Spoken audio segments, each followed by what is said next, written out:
The role of Hadith in Ikhtilāf among Muslim Jurists. The Mursal Hadith.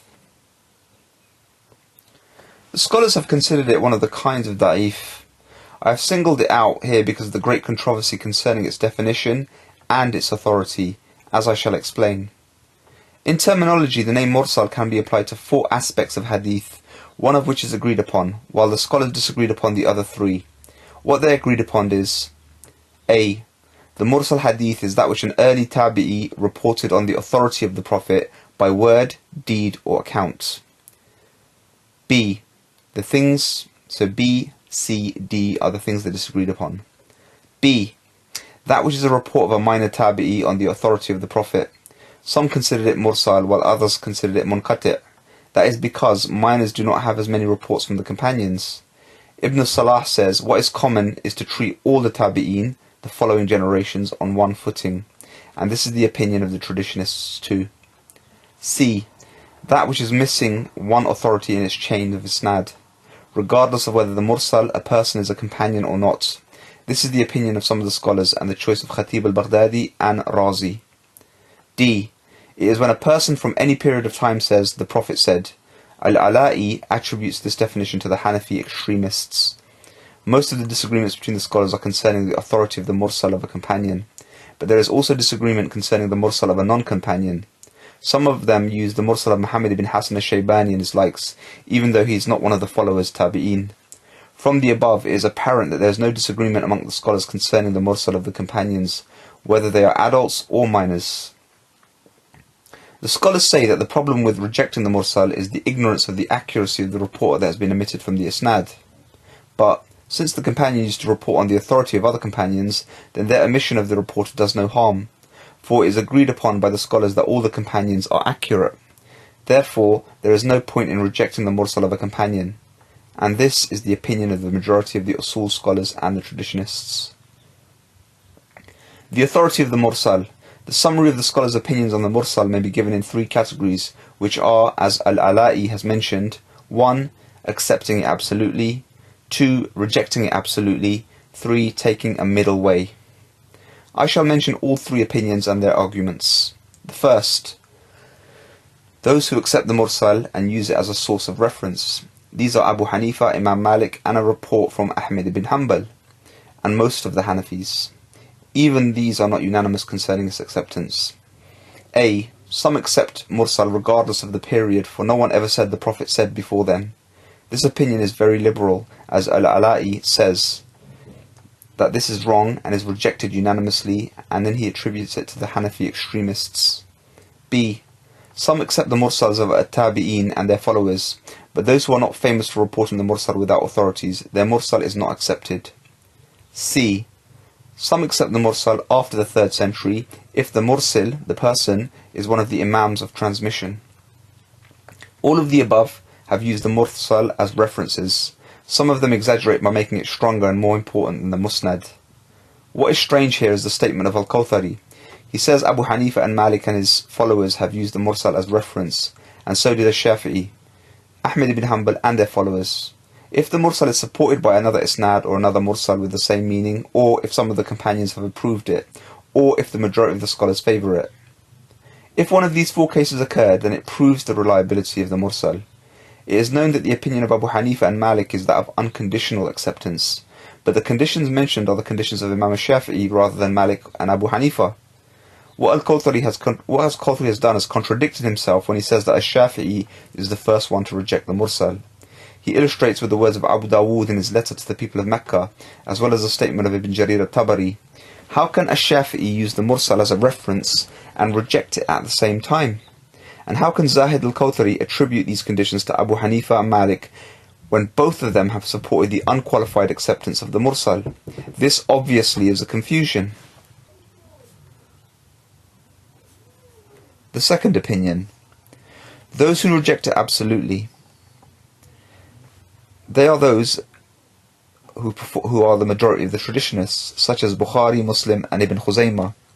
The third opinion. Those who choose a middle course between accepting and rejecting the Mursal.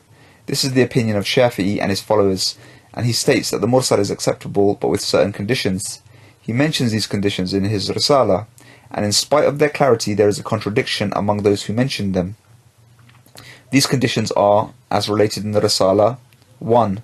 That the Mursil be an adult tabi'i, for the Mursal of the minor tabi'i cannot be accepted. 2. The Mursal of an adult tabi'i be supported by the following: A. The same Mursal Hadith be narrated as a Musnad in another narration. B. The same Mursal Hadith may come as Mursal on the authority of another narrator. C. That it agrees with the statements of some of the companions.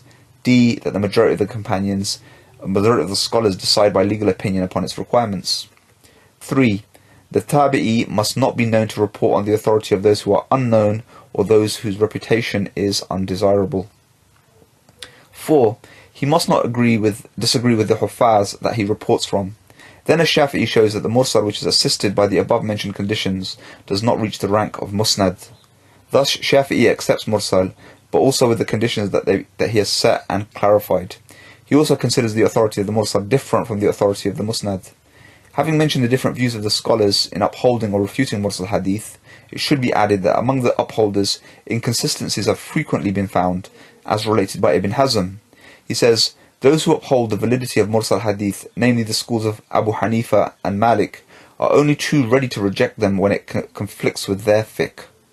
For example, the Hanafis reject Ibn Musayyib's Mursal Hadith that the Prophet prohibited the exchange of livestock with meat, while the Malikis upheld this Mursal. Again, the Malikis, in contrast with their madhab in accepting Mursal, reject Abu Ali's Mursal Hadith that laughing while praying invalidates one's abolition. These are just two of the many examples showing the inconsistencies of the Hanafis and the Malikis in this matter. Ibn Hazm claims that they would exceed more than 100 if enumerated. The contradiction concerning the Mursal has affected some of the legal ordinances. 1. Necessity of restitution for those who purposefully invalidate their fast.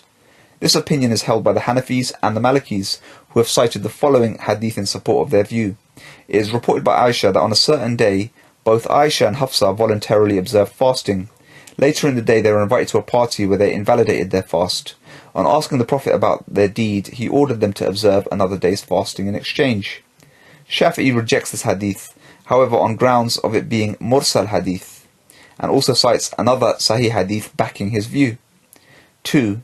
If one person holds another one captive and a third person kills him, who is the murderer?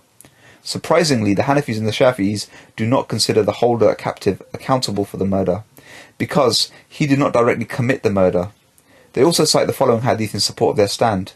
Ibn Umar said that the Prophet said, if one man holds another and a third man kills the latter, only the third person must be executed, while the other is to be jailed. The Hanafis uphold the Mursal Hadith, while the Shafi'is cite another hadith along similar lines. The Malikis argued that had it not been for the captor, the murder could not have taken place, and so both must be executed. 3. Invalidating abolition by touching a female. The Hanafis stated that when a man touches a woman, abolition is not invalidated, and they supported their opinion by the hadith of Ibrahim at-Taymi on the authority of Aisha, that the Prophet used to kiss some of his wives and then pray without performing wudu. This is narrated by Abu Dawood and Nasa'i. Abu Dawood says that the hadith is mursal, Ibrahim at-Taymi did not hear it from Aisha, and Nasa'i says that there is no better hadith on this topic than this mursal. Shafi'i also reported this hadith by way of Ma'bad ibn Nabata on the authority of Muhammad ibn Umar, who reported it on the authority of Ibn Ata on the authority of Aisha. Shafi'i adds that touching a marriageable woman invalidates ablution, regardless of whether it's for pleasure or not. Malik stipulates pleasure and desire. And there are 3 reports on the authority of Ibn Hanbal, one as the Shafi'is hold, and the other as Malik has said, and the third as Abu Hanifa has explained. 4. Valuation of dates and grapes. There is a hadith reported on the authority of Sa'id ibn Musayyib that the Prophet used to appoint someone to evaluate the grapes on the tree, just as they used to have dates valuated for the purposes of zakah. Zakah used to be levied on dried dates and raisins also. Ibn Musayyib reports this hadith from It'ab ibn Usayd, whereas according to Abu Dawood they never met each other. Therefore this hadith is mursal, but An-Nawawi claims that it had been corroborated by other chains of narrators, such as the chain reported by Shafi'i. Shafi'i considers valuation of grapes and dates for the purposes of zakah as obligatory on the basis of this hadith, whereas Malik upholds that it is only recommendable. Abu Hanifa does not accept this hadith, saying that the valuation of fruit on a tree amounts to conjecture. The Zahiris permit valuation of grapes and dates only because the Hadith only mentions these two fruits.